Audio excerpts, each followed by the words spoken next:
Hi, everyone. Welcome and happy Monday. I'm your host, Sydney Lanham, and today I am joined by content creator and social media strategist, Lucas O'Keefe. For the next half hour or so, he's going to be teaching you the power of batch content creation, why it's important, and how to do it. Right now, we are live streaming to you either through YouTube, Behance, Facebook, or LinkedIn. So wherever you are joining us, please hop in the chat pod, introduce yourself, tell us where you're from and what you do.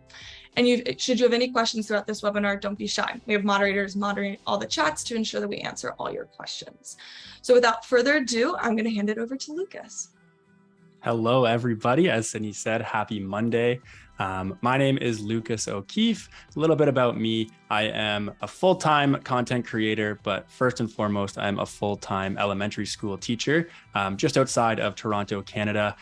And let me tell you that balancing these two worlds of mine, there is some overlap, but balancing these two worlds is definitely a process that I really rely on my routines to be able to do, which is why today's topic is so important to me, but I know so important to so many creatives out there who are just, whether it is your full-time thing or you are dabbling in both worlds of working a 9 to 5 and being a creative, having that routine really is what makes everything work like clockwork. So what we're going to be looking at today is the main procedure that I have followed ever since I've really started on here. Back in the beginning, there was a time when I would almost rely on having that, create my post the morning of and hope that I had inspiration. But as many of us know, when inspiration strikes, it's great. But when we wake up and we have an hour to create that post and we're just stuck there hoping for something to hit and then give us a great idea, it doesn't always work that way. And also when everything else in life gets in the way. So the big priority of a batch content creation process is really just front loading that content, having it beforehand and ready to go so you can actually stay consistent with your content and stay consistent for your audience. But also a big focus that may be different from any previous content planning workshops you've participated in before or any other experience you've had with batch content creation. That big difference is going to be looking at how when you plan your content in a much more broad approach or a long-term view, whether that view is just a week in advance or a few days in advance, you can actually work in those goals that you want to accomplish for your social media account. Now, as you can see here on screen, Instagram really is my bread and butter. I will be largely speaking about this from an Instagram context, especially with all the different content formats out there on that platform, but these will work for just about any social media platform out there, just making any modifications that you see fit. So let's get started. And our first step when we are looking at batch creating our content is to look at our content pillars. And if you've participated in planning your content before, this will probably be a familiar term to you, but just in case it's not, your content pillars, I suggest having 3 to 4, are just your main content topics that you can rotate through in order to accomplish your goals on social media. And like I said, I really want to highlight that focus on accomplishing your goals because not all types of content are going to do the same thing. Your audience isn't going to react to them in the same way. Potential customers aren't going to react to them in the same way. So when we really do have that batch content creation, we do get that view of accomplishing all the goals we want on social media, whatever that is for your account. So what we're going to look at is planning those content pillars that are really going to help you accomplish your goals. On screen, you should see my 4 main content pillars that I use for my account. Sometimes these change, like I said, based on the goals I'm hoping to accomplish, but these have always been the 4 most reliable ones that I have been able to cycle through in the just over 2 years that I've been growing my Instagram account. So first and foremost, what I'm going to do is go through the 4 content pillars. In a moment, I'll have a slide with tons of other examples that I haven't used, but that might match your account better. But I'm going to go through each of my 4 content pillars. And then underneath, I have the goal that it's meant to accomplish and why I use it. And again, you'll see that all content pillars will work differently for my account and for yours. So first up, I have my how-to and tutorial posts. These are the ones that really bring that value to my audience.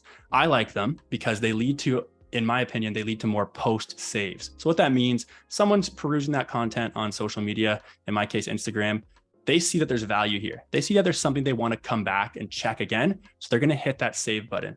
That goal for me is getting my content. First of all, it's getting it remembered because someone's going to save it away in their phone and hopefully go back to it. I know we do all have those saved folders with thousands of posts that we'll probably never look at again. But for the most part, I want people saving and remembering my content because that's going to actually increase my reach on whatever social media platform I'm on. Typically, social media algorithms think if someone is saving your content, it means you're going to bring them back to the platform.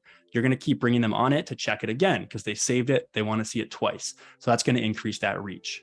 These valuable how-to tutorial posts are also excellent for increasing followers. I find when you are giving that value, you are immediately showing someone that your account is going to help them, and they're much more likely to hit that follow button. And it also builds that trust. My second content pillar, just as an example, is I like to share industry news and updates. So these are great because everybody likes to share brand new news. So again, that's giving me that extra reach. We can always rely on algorithms, or you can just get people to share your content, and then you don't have to worry about organic reach out there, right? So just get people to share your content, get people talking about what you're talking about, and these industry news content pillars are great for that. It also keeps my account relevant and reliable. So I find that people are looking at my account as that go-to source of information. They're going to keep checking up, and they're going to want to know if there's a new update in my industry or my niche, which is social media marketing or content creation. They're going to come check my account for that debrief on what it is. So that is, again, accomplishing that goal of keeping my account reliable and that go-to source. Next up, my third content pillar is relatable, more funny, sometimes even just straight up meme posts. And these are great to just connect with the audience. I like these because laughter, humor is, in my opinion, the best way to try to connect with someone. They also get great post shares. They're relatable. So people like to spread them out to, DM them to their friends and family. And I really want to highlight this final goal for these more relatable, funny meme posts. They're just easy to make. And it's completely fine. You'll see it's completely fine to have a content pillar that it is on the lighter side and easier for you to make and to share. So when you're getting into these how-to tutorial posts that might be multi-step and require more work, or these industry news and updates that you're really just relying on more news to come out so you can report on it, having those relatable or just fun, easy to create and easy to share posts in your back pocket is a great way to stay consistent and to fill out your content schedule. A big thing I'm going to highlight today is you don't want to ever feel like you're just posting on social media for the sake of posting. What that means is you're just putting content out there, not worrying about the goal, not worrying about the substance or the message. You're just trying to show up. That can very quickly lead to your engagement dropping off. And Instagram, other social media platforms, they really do take note when that's the case. So find that content pillar that works for you. I like this one as a nice, easy to share, easy to make content pillar that still does bring value. Finally, my fourth content pillar, and you'll notice I share this one a little bit less frequently than the others, is case studies and testimonials. And my goal of these is to promote my business. So if I have products or services that I want to sell, these case studies or testimonials or even reviews are sharing those. They're telling people how they help, how it's going to solve their problems. And I also do announce when I have product launches. This is a super important content pillar to have that I think many people are afraid to share. But realistically, if you're sharing that value regularly, you're becoming that source of knowledge and information and support, and you're building that community that people want to be a part of. The least you can do is keep your business sustainable by promoting it. So that's why I have these four wholesome content pillars that really do complete my overall strategy. Some other examples of ones that you might want to do. And again, we have mine up here, but I've added in some others that I've seen done extremely well. So it's all about finding the 4, 3, 5 that really work for the content you like to create.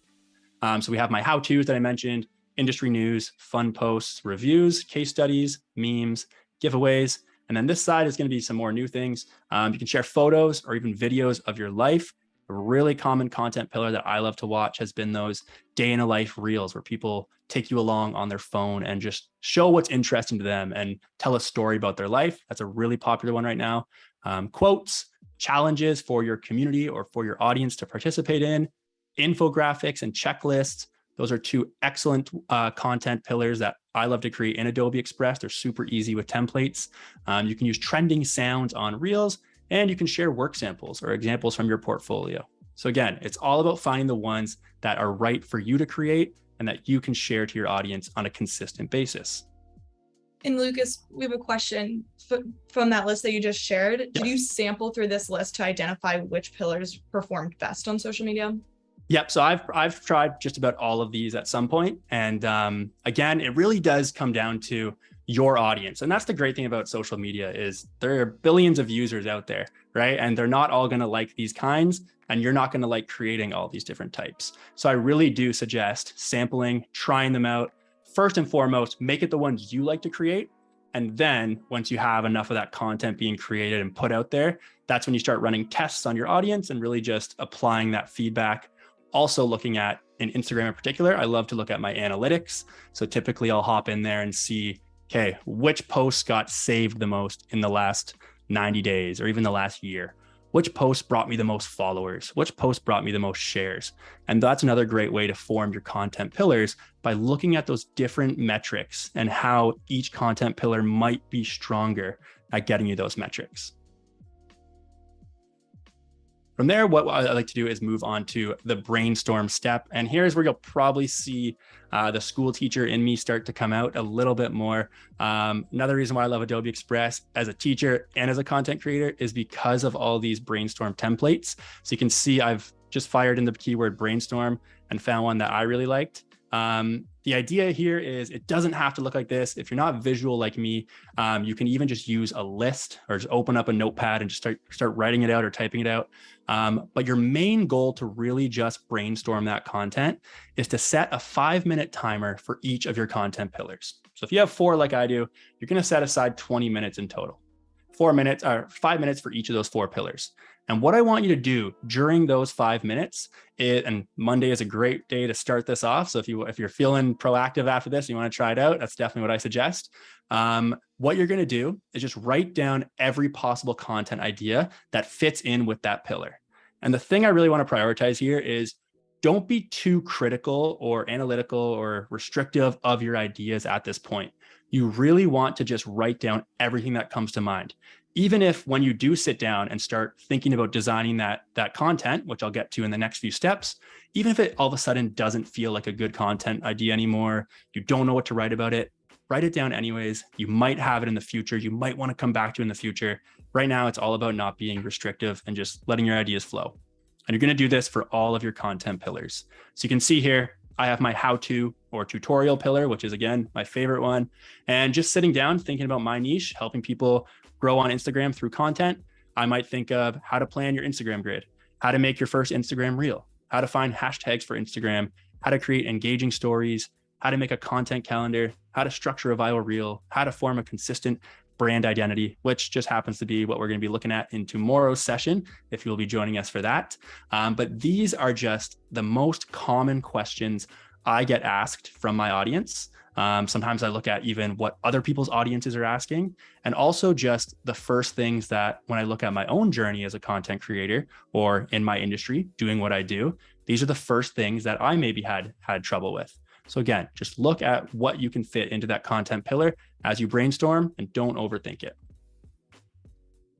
Once you've done that, and this is where I think my batch creation process gets a little bit different from other ones out there, is you want to look at your frequency of how often you're going to post. And this is where I think Instagram and other platforms are evolving to be in this way too, as we look at it more and more. But when you look at your frequency of post, I do want to urge you to consider not just how often you're posting, but what content formats you're posting with as well. So if you look up at the top, you'll see my current weekly content schedule for my Instagram account. I'll typically aim for 4 Instagram reels. I'll aim for 1 image-based post. That's a shift that I've experienced recently. Usually previously it was more 50-50 and then even more image-based post, and then 1 Instagram live. So before you even start to plot out where you're going to put these ideas, think about how often you want to show up for your audience and in what formats you're ideally going to show up. Once you have that, you can go back to your brainstorm list, just like I've done. You can see I like to be very visual here. Go back to your brainstorm list and start to disperse those ideas you thought of amongst these different content types that you're planning on doing. So just to explain what's going on here with the visual, I decided with my 4 Instagram reels, I'm going to space them out throughout a week. So that's why you have these 4 icons that look like reel footage. You have my one image-based post. So that's right here in the middle. And then I have my 1 end of week Instagram live. This could be just going through the days of the week, or I might post on more specific days based on what I think my audience reacts to. Once I've planned out what my content formats are going to be, that's when I go back to my brainstorm that I just did and my various content pillars, and I start to evenly disperse them out throughout the content formats I'm going to use. And you can see where each pillar is represented here. And I've tried to color code it for you. So we have right up here, it's a reel on how to choose optimal hashtags. That fits into my how-to content pillar. Next up, we have a reel on how to explain new Instagram features that are coming out. So maybe a new feature that Reels just launched. That's going to fit under my industry news content pillar. So I've met 2 of my requirements already. Maybe on Thursday or midweek, I'm going to post a promo for a speaking event I'm going to be doing. And maybe some of you are participating in this live stream because you saw me do this exact thing last week. That is going to be my promo for the week. And I've already met that requirement now. And then as we approach the weekend, I'm going to post a fun reel that is just a Friday meme about bad social media habits that I see. And right there, I've accomplished my 4 pillars, but I do want to post more. And this is where I want to get the idea across that you don't evenly have to spread out your content pillars. So it is a good strategy if you don't want to get into any more detail than that. You can just do, 4 posts, 1 for each pillar, or 5 posts, 1 for each pillar. But I like to think about what my content should say about my account and my business goals, especially if you are operating your social media account as a business owner. And typically I have found that my how-to content, that's why you see it represented a little bit more than the others here. My how-to content is what performs the best for me and aligns the best with my goals. I like to really build my audience. People ask me what kind of business I really operate. And first and foremost, I really am in the style of an Instagram influencer, sharing tech reviews, sharing software, sharing tools that people can use for their content creation, social media. So building my audience with that how-to content is very crucial for me. Now, this might be different for you, but the idea is looking at your content pillars and planning it to align with your business goals. And it's okay for them to not be just 25%, 25%, 25%, 25%. So Lucas, as a school teacher, how does your ebbs and flow of the school calendar affect your social media strategy? So, you may have a lot more time in the summer to create content and to show up on social, but not nearly as much during midterm season. Exactly, right? And this is where I think my batch content creation process has really come to be, just because in the same way I might have business goals. In terms of my products I sell a digital content calendar. So it's a bunch of content ideas that I sell as a PDF right at the last 2 weeks of December going into the new year. So that's when I'll start aligning my content to be a little bit more promo heavy, right? Likewise, when I have report card season or anything like that, and school is definitely being a top priority for me. You might see a bit more of those fun kind of meme style, easy to create, relatable posts that I'm going to be sharing. But the idea is that since I have throughout the year, I've kind of, even though like maybe fun posts and promo posts aren't dominating most of the year, because I've given those little glimpses of sharing them and my audience is still used to, okay, every once in a while, Lucas shares a fun post. Every once in a while, Lucas will share a promo. If I ever do have to go heavy into a content pillar, they're used to the style. It's not like I'm just coming out of nowhere and never promoting my business ever. And then all of a sudden that's all I'm posting. So I think it's good to give those little samples, to have those 4 pillars and that variety. So then when you do want to go heavy on one goal, your audience is more used to it already. Yeah. And Anika says, wait, what? Lucas is a school teacher too? That's always I don't know. I think I honestly probably have to change my content pillars to be more like storytelling of my background as a school teacher, because there really are so many overlaps, as you can see with my worksheet I have right here on screen again. But yeah, it has been a huge part of my story, my teaching style as a content creator and as a person on social media. So I think that's something I have to look at adjusting and maybe just creating a content pillar that has the goal of getting that identity out there more. Mm-hmm. And Anika, how far do you plan your content in advance? Was that for me? Sorry. Yes. So how far in advance do you plan your content? So like you said, it'll have those ebbs and flows. I'm on summer right now. So what I'm doing this week and next week, as I prepare to go back to school in September, is I am trying to get the whole month of September planned out. So I'm ready to go. I can really just focus on getting back into the classroom and adjusting to that and not creating content. Typically on normal times though, I will typically be 1 week ahead. So I like to spend a Saturday or a Sunday doing the whole week to come. Awesome. Yeah. Right. And as it comes, we're on, honestly, when we get to the last few steps, everyone's content creation process is different. So I'm not going to give too many tips on how you should create your content. This is all about the planning. Although tomorrow's session is going to get into some detail about some best practices I really like to use to show up consistently and in an impressive way. So people are going to scroll and see your content, recognize it as who you are and who's sharing it, and they're going to want to consume it. So tomorrow will be more on the content creation side of things. But once you've really planned out that posting frequency, the next thing I really stress to do is before you create anything, write all of the content.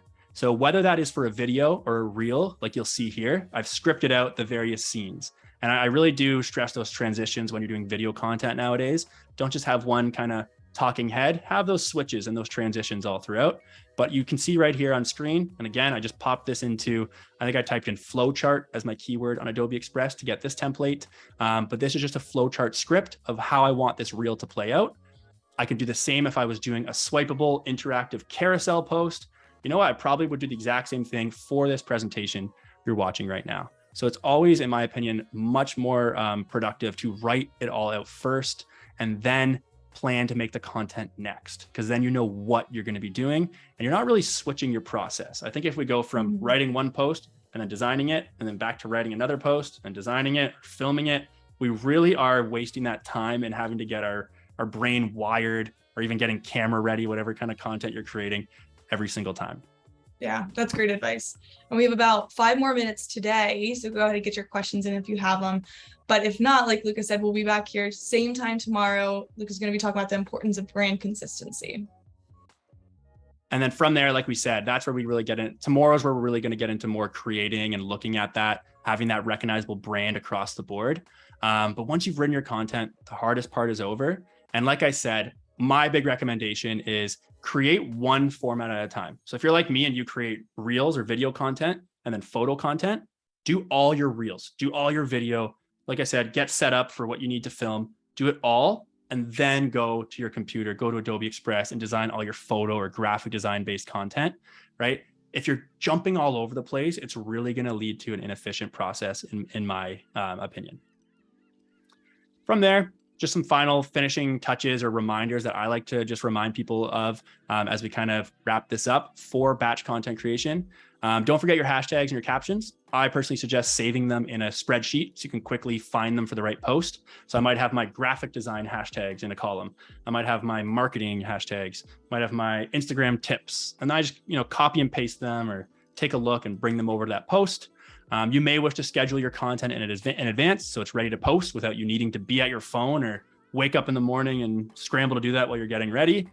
Finding the perfect posting time is less about your insights and more about when you can be most active for your audience. That's something I always say. Insights are great, but you want to make sure you can actually be there as your post goes live to nurture your audience, to communicate with them, and just really continue to foster that community.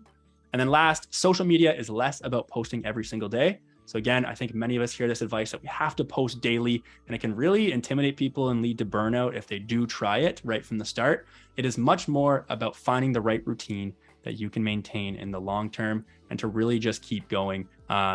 If you post daily for a month, then you're just exhausted and burnt out and you run out of all your ideas. It's a lot worse than if you post 3 times a week, but you can sustain that for 6, 8, 12 months and stay in it for the long term. That's where we're wrapping up. But again, tomorrow we do have our session, Stand Out, Get Noticed, Get Remembered. And what I'm really going to focus on is the importance of brand consistency across your in-feed content. So like I said in the beginning of this, your goal is really to have your audience, to have people who are just consuming your content for the second, third, fourth, sometimes even the first time, to really just stop their scroll, pay attention, and think that this is the account they want to take a look at. This is the account they want to follow. This is the account they want to make their source of information in your niche. And we're going to be looking at how you can really optimize in very easy, practical ways your content to be doing that. Yeah, that's awesome, Lucas. And Gabriel asked, and you had alluded to it on your last slide, but do you auto-publish your social media posts? Which is a great call out because in Adobe Express, which is where Lucas is right now, you can use Content Scheduler to schedule your content weeks, months in advance. And you can even save things as drafts. So if you don't have finalized content, but you have an idea and you have a plan, then you can do that as well, and it can keep you on track. Yep. And I personally do like to schedule my content to answer that question. Same reason why, right? Like I don't like to, first of all, it's good to have that same time every day. If I'm posting at 8 a.m. every single day, it's better than 7:45 if I wake up a little bit early, 8:45 if I'm running late in the morning, noon if I sleep in or I don't have time to post till lunch. I like that consistent posting personally. That's awesome. Well, thank you so much, Lucas. We will let everyone go. Enjoy the rest of your Monday. And we look forward to seeing you all tomorrow, same place, same time, talking about the importance of brand consistency. Thanks, everybody. Bye, everyone.